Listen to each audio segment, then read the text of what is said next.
Reality cannot be known through thinking, it can be known through action. Thinking is just a dreamlike phenomenon, but the moment you act you have become part of the reality. Reality is activity, action, thinking is fragmentary. When you act you are total, whatever the action your whole being is involved in it. Thinking goes on in only a part of the mind, your whole being is not involved. Without you thinking can continue as an automatic process. This has to be understood deeply. This is one of the most basic things for those who are in search of truth and not in search of anything else. Religion and philosophy are distinct in this sense. Religion is action, philosophy is thinking. This story has many implications. The master wanted one disciple, to become the chief of the new monastery that was going to be opened. Who should be sent? Who should be made the guide there? A man who has much philosophy in his mind, a man who can talk, discuss, argue, a man who is bookish, knowledgeable, or a man who can act spontaneously. He may not know much, he may be simple, not intellectual, but he will be total. The chief disciple must have started dreaming, thinking he was going to be chosen. The mind is always ambitious. He must have planned how to behave, what to do, so that he would be chosen as the chief of the new monastery. He must not have slept for many days, his mind must have been revolving around and around. The ego plans, and whatsoever it plans will miss reality. Reality can only be encountered spontaneously. If you think about it beforehand you may be ready but you will miss. A ready person will miss. This is the contradiction. A person who is not ready, who has not planned anything, who acts spontaneously, reaches the very heart of reality. The chief disciple must have theorized, many alternatives must have come to his mind. The master is going to choose, there is going to be some sort of test. He must have consulted the scriptures. In the old days too, masters had been choosing disciples to be sent to new monasteries. How have they chosen? What sort of examination has to be passed? How could he succeed? There are many stories from the ancient days, but this has been, almost always, one of the basic tests Zen masters have put before their disciples. They ask them to express something without using language. They say something about this thing but don't use any name. The name is not the thing. The chair is here and I am sitting on it. A Zen master will say something about this chair but don't use the name. The word chair is not the chair. Don't use any verbal expression, don't use language and say something. The mind feels puzzled because the mind knows only language, nothing else. If language is barred, the mind is barred. What else is the mind except verbal accumulation, names, words, language? A master says, don't use the name. He is saying, don't use the mind.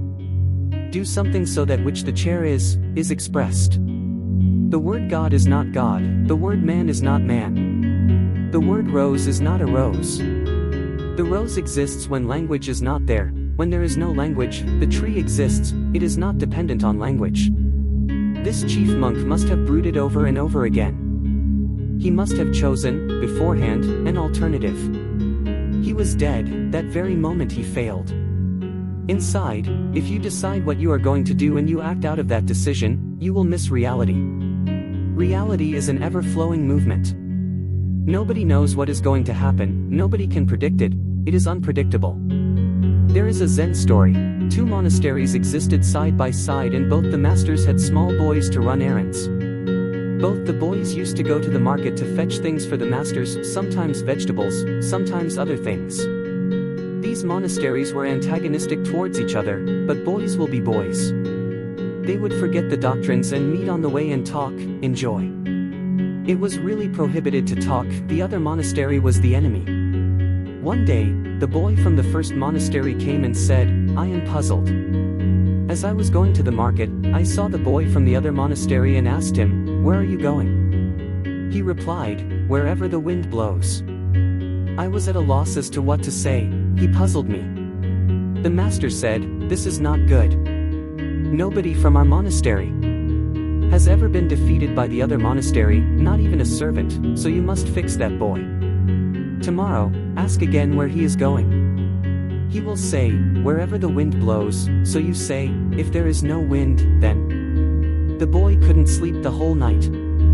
He tried and tried to conceive of what would happen the next day, he rehearsed many times. He would ask and the other boy would respond and then he would give his answer. The next day he waited on the road. The other boy came and he asked, "Where are you going?" The boy said, "Wherever my feet lead me." He was at a loss as to what to do. His answer was fixed, reality is unpredictable. He came back very sad and said to the master, "That boy is not trustworthy. He changed and I was at a loss as to what to do." So the master said, "Next day when he answers, 'Wherever my feet lead,' you tell him, 'If you are crippled and your legs are cut off, then?'" Again he couldn't sleep. He went early to wait on the road. When the boy came he asked, "Where are you going?" And the boy said, "To fetch vegetables from the market." He became very disturbed and said to the master, "This boy is impossible, he goes on changing. Life is that boy. Reality is not a fixed phenomenon. You have to be present, spontaneously in it, only then will the response be real. If your answer is fixed beforehand you are already dead, you have already missed. Then tomorrow will come but you will not be there, you will be fixed in the yesterday, that which has passed. All the minds which are too verbal are fixed like this. Go to a pundit, a scholar, and ask, "What is God?" Before you have asked he will start answering. Your question is not answered because even before you had the question this man had the answer. The answer is dead, it is there already, it has just to be brought from the memory. This is the difference between a man of wisdom and a man of knowledge. A man of knowledge has ready-made answers, you ask and the answer is already there. You are irrelevant, your question is irrelevant. Before the question, the answer exists, your question simply triggers the memory. If you go to a man of wisdom he has no answers for you, he has nothing ready-made. He is open, he is silent. He'll respond but first your question will resound in his being, not in his memory. Through his being the response comes, nobody can predict that response. If you go the next day and ask the same question, the response will not be the same. Once it happened that a man tried to judge the Buddha. Every year he would go and ask the same question. He thought, if he really knows then the answer will be always the same. How can you change the answer? If I come and ask, is there God? If he knows he will say yes or he will say no, and next year, I will come again and ask. So for many years the man came and he became more and more puzzled. Sometimes Buddha would say yes, sometimes no, sometimes he would remain silent, and sometimes he would simply smile and not answer anything. The man became puzzled and said, "What is this? If you know, then you must be certain, your answer fixed. But you go on changing. Once you said yes then you said no. Have you forgotten that I asked this question before? Once you even remained silent and now you are smiling. That is why I have been coming with the gap of a year, just to see if you know or not." Buddha said, "When you came for the first time and asked, 'Is there God?' I answered. But my answer was not to the question, it was to you. You have changed, now the same answer cannot be given. Not only have you changed, I also have changed. The Ganges has flowed much, the same answer cannot be given. I am not a scripture to be opened and the same answer found there. A Buddha is a living river, and a river is ever flowing.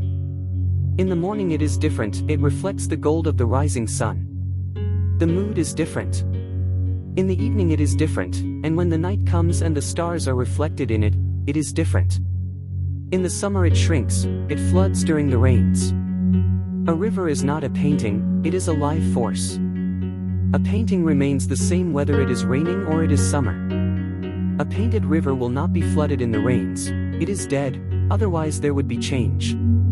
There is only one thing that goes on continuously and that is revolution. Everything else is impermanent except revolution. It goes on and on. This chief disciple must have decided, the conclusion was already there.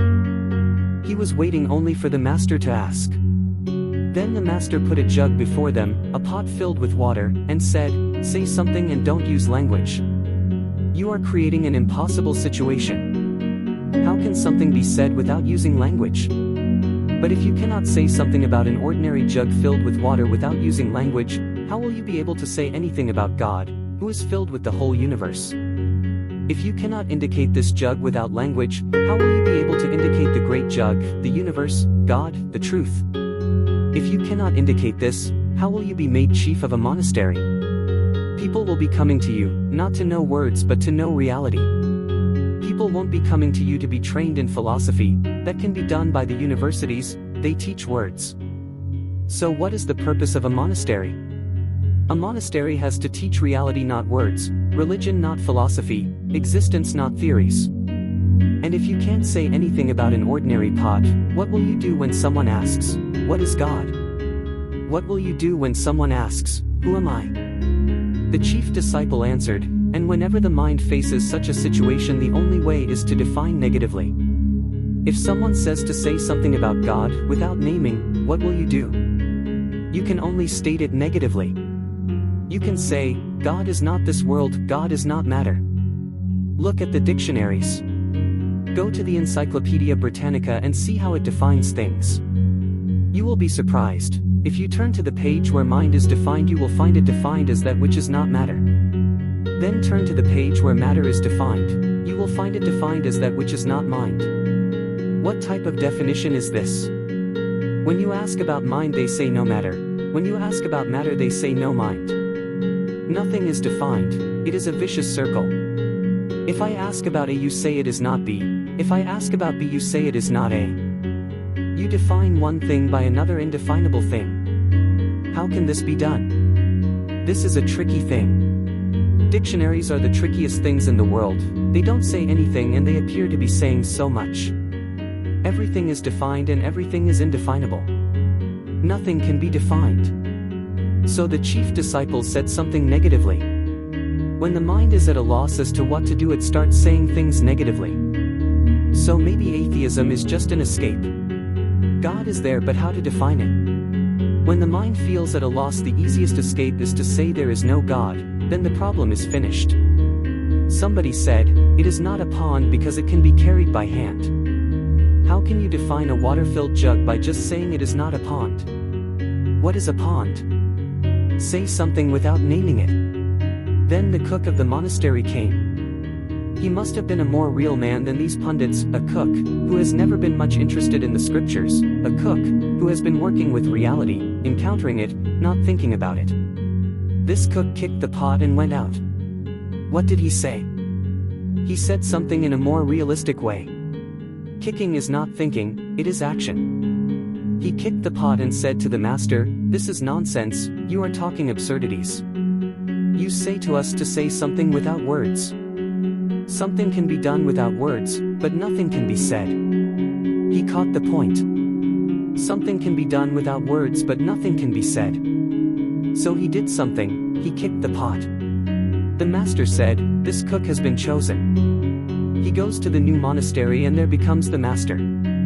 He knows how to act without the mind. He knows how to answer without using the mind. He has said that the problem is absurd. Remember one thing, if the problem is absurd, you cannot answer it in a rational way. If you try, you will be foolish. It shows foolishness. If the problem is absurd, you cannot answer in a rational way. For an absurd question there can be no rational answer. If you try, you simply prove that you are foolish. That chief disciple must have been a foolish man. The other scholar, who said, "This is not a pond," must have been a foolish man. Scholars are foolish, otherwise they wouldn't be scholars. They are wasting their lives in words, scriptures. Nobody can waste his life in words unless he is absolutely stupid. This cook was wiser, he kicked. He was not kicking the pot, he was kicking the whole problem. He was not kicking the pot, he was kicking the whole situation. He saw that it was absurd. He was not saying anything, not using a word. Just imagine that cook kicking the pot with his whole being. He was involved in it completely, mind, body, soul. The kick was alive, spontaneous. He didn't know it was going to be there. He may not even have thought that he was answering, he was just seeing what was going on. Suddenly, the kick happened. In this state of being, when the cook was just action, there was no mind in him, just an emptiness. Out of that emptiness, out of that no mind, the action arose. When the action comes from the actor, it is dead. When the action comes from the ego, it is premeditated. When the action comes without the ego, without the mind, without you being there, when it bubbles up out of your nothingness, it is from the divine, it is total. The cook didn't kick, rather, it was as if the whole existence kicked.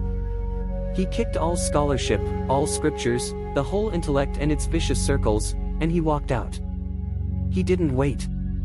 If he had waited to see what the master said, he would have missed, because that would have meant that the mind was looking for the conclusion, for the result. The mind is always result-oriented. What is going to happen? If I do this, then what will happen? If the cause is there, what will be the effect? The mind is always for the result. The mind is result-oriented. This cook simply walked out. He didn't wait for what was going to happen. He didn't think that he would be chosen. How can you think that just by kicking a pot you will be chosen the master of a monastery? No, he didn't bother. This is what Krishna says to Arjuna in the Gita: do. Act. But don't ask for the result. Kick and walk out. Arjuna said, if I fight, if I go through with this war, what will happen? What will be the result? Will it be good or bad? Will I gain or lose? Will killing so many people be worth the effort? Krishna says, don't think of the result. Leave the result to me, you simply act. The mind cannot do that. Before the mind acts, it asks for the result. It acts because of the result. If there will be a result, only then will it act. People come to me and ask, if we meditate, what will happen? What will be the result? Remember, meditation can never be result-oriented. You simply meditate, that's all. Everything happens, but it will not be a result. If you are seeking the result, nothing will happen. Meditation will be useless. When you seek a result, it is the mind. When you don't seek a result, it is meditation. Kick the pot and walk out. Meditate and walk out. Don't ask for the result. Don't say, what will happen? If you think about what will happen, you cannot meditate. The mind goes on thinking about the result. It cannot be here and now, it is always in the future. You are meditating and thinking, when will the happiness come? It has not come yet. If you forget the result completely, if there is not even a flicker in the mind for the result, not a single vibration moving into the future, when you have become a silent pool, here and now everything happens. In meditation, cause and effect are not two. Cause is the effect, the act and the result are not two, the act is the result, they are not divided. In meditation, the seed and the tree are not two. The seed is the tree. For the mind, everything is divided. The seed and the tree are two, the act and the result are two. The result is always in the future and the act is here. You act because of the future. For the mind, the present is always sacrificed for the future, and the future does not exist. There is always the present, the eternal now, and you are sacrificing this now for something which is nowhere and cannot be anywhere. In meditation, the whole process is reversed. The future is sacrificed for the present, that which is not is sacrificed for that which is. There is no result, no conclusion. Kick the pot and walk out. That was the beauty of it. The cook simply walked out saying, the whole thing is absurd. Your question and these people's answers. This is a nonsense game. I don't belong here. He must have gone to his kitchen and started working. That is how a meditative mind will act. And the master said, this man is chosen, he becomes the chief of the new monastery. He knows how to be total, to act spontaneously, he knows how to act without motivation, he knows how to act without the mind. This man can lead others into meditation, this man can become a guide. This man has achieved. The story is beautiful and very rare. Penetrate into it. You can penetrate it, but only if you start acting the way the cook acted. There is a pitfall, you can premeditate it. If I put a pot before you and you kick, you will miss, you know the answer already. You will think, okay, now, this is the opportunity. I'll kick the pot and walk out. That won't do. You cannot deceive, because whenever your mind is there, your total being gives a different vibration. You cannot deceive a master. And remember, this incident has been repeated many times. Zen masters are really unique. They go on repeating the same problem again and again, and those who read the scriptures behave in the old way. They think they already know the answer, kick the pot, walk out, and become the chief. But you cannot deceive a Zen master. He is not concerned with what you are doing, he is concerned with what you are in that moment of doing. That is a totally different thing. You have a perfume, a different perfume, when you act out of emptiness. And when I say a different perfume, I mean it literally, I'm not using a metaphor. When you act out of emptiness, there is a freshness all around you, as if suddenly a morning has come in the middle of the day. If you kick the pot, ego will be there, the ego will do the kicking and you will be aggressive. When this cook kicked the pot, it was not aggressive, it was simply a statement of fact, there was no violence. I have heard that one man, a poor beggar, and I say, poor beggar, because there are wealthy beggars also, came to ask for food. The lady of the house felt much compassion for him and said, I'll give you food, and if you want some work there is wood to chop. I'll pay you for it.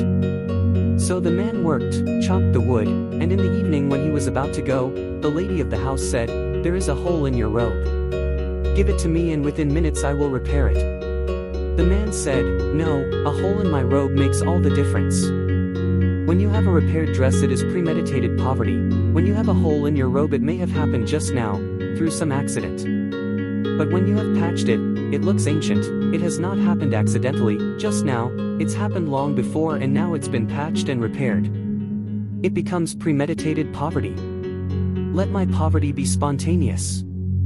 Your whole mind is premeditated poverty, you have all the answers and not a single response. You have already decided what to do, and in that decision you have murdered yourself, committed suicide. The mind is suicide. Start acting spontaneously. It will be difficult in the beginning, you will feel much discomfort. With a premeditated answer there is less discomfort, you are more certain. Why are we not spontaneous? It is because of fear, the fear that the answer may be wrong. It's better to decide beforehand than you can be certain, but certainty always belongs to death. Remember, life is always uncertain. Everything dead is certain, life is always uncertain. Everything dead is solid, fixed, its nature cannot be changed, everything alive is moving, changing, a flow, a liquid thing, flexible, able to move in any direction. The more you become certain, the more you will miss life. And those who know life is God. If you miss life, you miss God. Act spontaneously. If there is discomfort in the beginning, allow it to be there, don't hide it and don't suppress it, and don't imitate. Be childlike but don't be childish. If you are childlike, you will become a great saint. If you are childish, you will become a great, knowledgeable person. A man returned to his house one day. He saw his children and the neighbor's children sitting on the steps, so he asked, "What are you doing?" They said, "We are playing church." He was puzzled, they were just sitting there doing nothing. He inquired, "What type of church is this?" They said, "We have sung, preached, prayed. Everything has been done, now we are sitting on the steps, smoking." You can imitate, knowledgeability is imitation. A Buddha says something, you interpret it, you play church, you cram it in your mind, you repeat it. This is childish. Be childlike, not childish. Childlikeness is spontaneity. A child is fresh with no answers, no accumulated experience, he has, really, no memory, he acts, whatever comes through his being, he acts. He is not motivated, not thinking about results, about the future, he is innocent. This cook was really innocent. Innocence is meditation. Start being meditative in your acts, just with small things. While eating, be spontaneous. While talking, be spontaneous. While walking, be spontaneous. Allow life to be a response, not an answer. If somebody asks you something, just watch whether you are repeating something you always do, just a habit, or whether the answer is a response. Just watch whether the mind is repeating an old habit, whether the answer is coming from memory, or whether it is coming from you. Everybody bores everybody else because everything is dead, borrowed, stale, and stinks of death. It is not fresh. Look at children playing and you feel a freshness. For a moment you may even forget that you have become old. Listen to the birds, look at the trees or flowers and for a moment, forget. Here there is no mind. Flowers are flowering, just like the cook kicked, they are kicking. Birds are singing, they are kicking. Life itself is kicking, but there are no theories. In the beginning it will be uncomfortable. Be patient, go through that discomfort, soon you will have an upsurge of energy. It is dangerous, that's why people avoid it. To be spontaneous is dangerous because when anger comes, it comes. The mind says, think, don't be angry, it may be costly. So you always think and throw your anger on those weaker than you, not on those who are stronger than you. Love can happen, but love is not allowed. You can have a loving attitude only towards your wife, but life does not know who is your wife and who is not. Life is absolutely amoral, it knows no morality. You can fall in love with somebody else's wife, because life knows no relations, no fixed institutions. All institutions are man-made, that is the danger. So the mind says, think before, she is not your wife. Don't look in such a loving way, don't smile. Whether you feel it or not is not the point, this is duty. That is how we have killed everybody. Everybody lives in an institution, not in life. Because of these dangers the mind thinks of what to say beforehand. You are late, and when you come home you are thinking, what will my wife say? How will I answer? The wife is waiting and she knows whatever you will say is wrong. She has heard your excuses before, the same old excuses.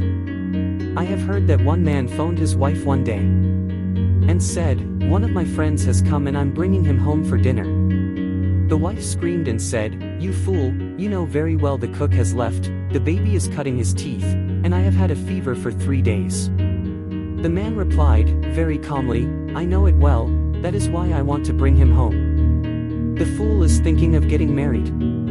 The whole of life has become an institution, a madhouse in which duties are to be fulfilled, not love, in which you have to behave, not be spontaneous, in which a pattern has to be followed, not the overflow of life and energy.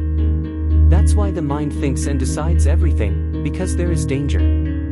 I call a man a sannyasin who breaks out of these institutions and lives spontaneously. To be a sannyasin is the most courageous act possible. To be a sannyasin means to live without the mind, and the moment you live without mind you live without society. The mind has created society, and society has created the mind, they are interdependent. To be a sannyasin means to renounce all that is false but not to renounce the world, to renounce all that is unauthentic, to renounce all the answers, to be responsive, spontaneously responsive, and not to think about the reasons, but to be real. This is difficult, there is much investment in falsity, in the masks, in the faces, in the games you go on playing. To be initiated as a sannyasin means now you will try to be authentic, whatsoever the consequences, you will accept them and live in the present. You will sacrifice the future for the present, you will never sacrifice the present for the future.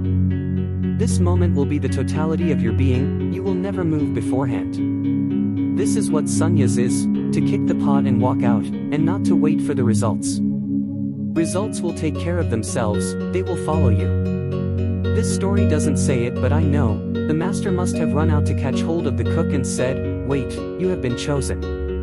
You go to the new monastery to guide people in life and meditation. Anything more? Question 1. Beloved Osho. Every day when I sit here, I try sitting without a question in my mind, staying in the moment with what I am hearing, not rehearsing, and trying not to rehearse. Then you say, anything more? And it's as if a shield comes down and I can't reach you. I am talking to myself, and the mind is always making things safe for me. It happens because we are always afraid something may go wrong. Don't be afraid before me, nothing can go wrong. If something goes wrong spontaneously then that is the right thing. Spontaneity is right. The mind manipulates because of fear. You may ask something and others may start laughing, they may think you are foolish. So something has to be asked which nobody can laugh about, then everyone thinks you have asked a serious question, a meaningful question.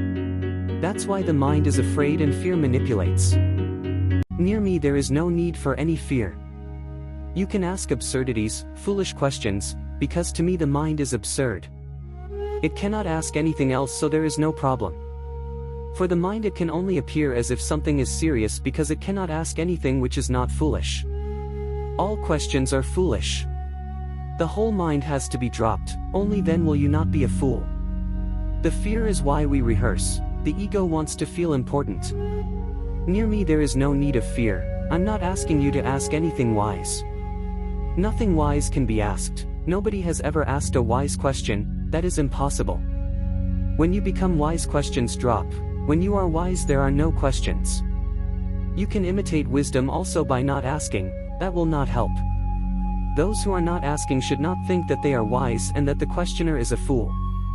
He is just your representative, so he is bound to feel more foolish than you.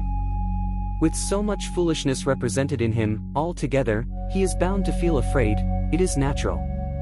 By and by, drop the manipulations, because when you drop manipulations you become natural near me, and this will give you the first glimpse.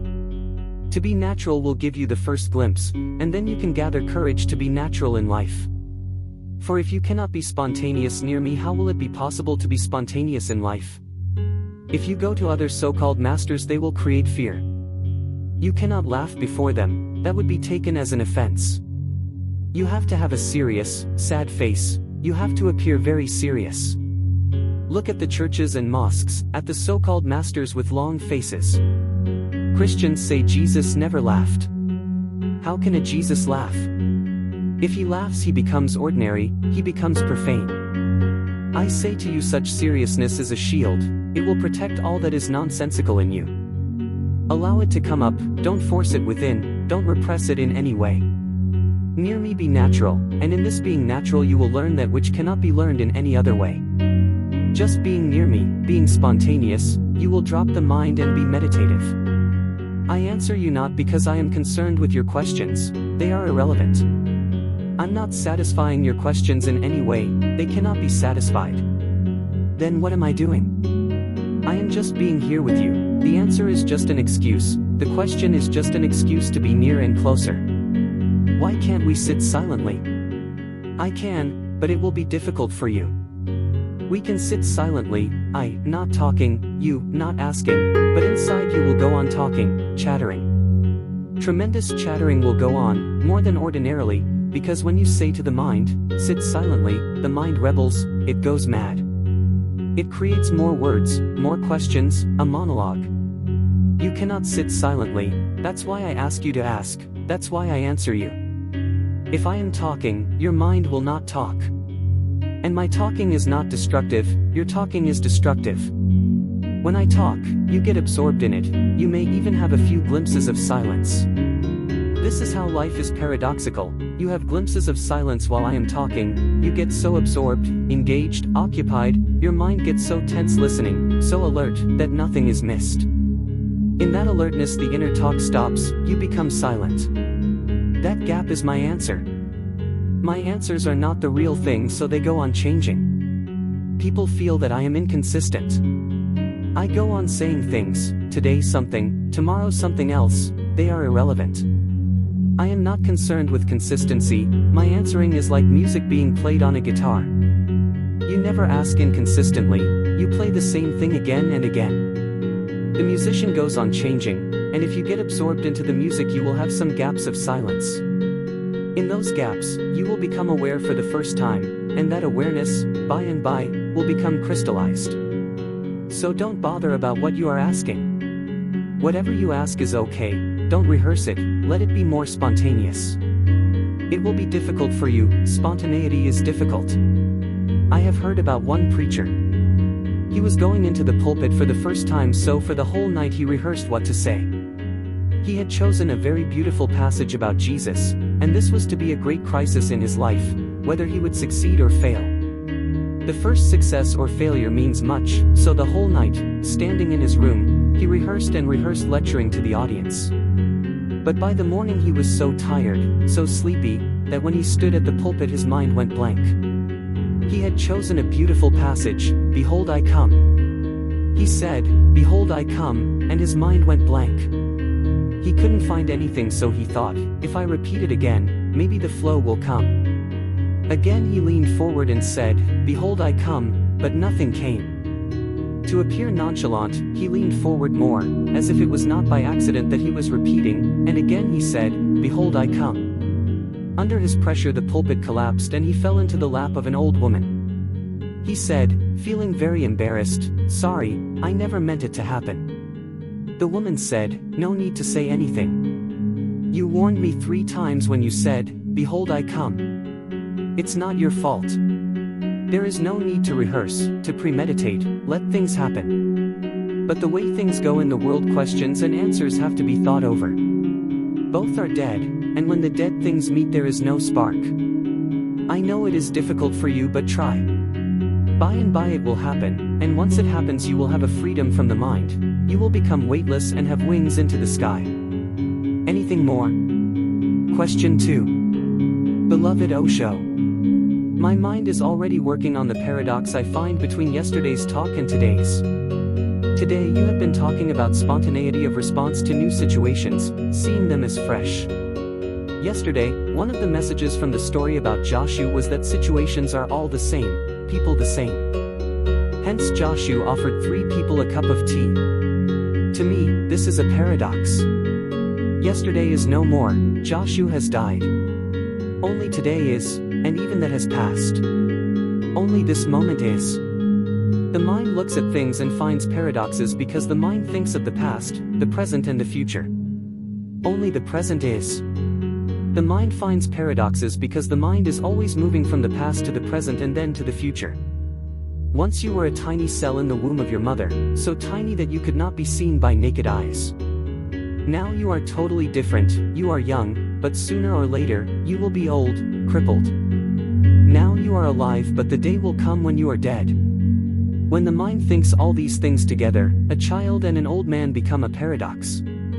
How can a child be old, a young man old? For the mind, birth and death become a paradox because they can both be thought. For existence, when there is birth there is no death, when there is death there is no birth. For existence there is nothing paradoxical, but the mind can look at the past, the present and the future, and these are paradoxes.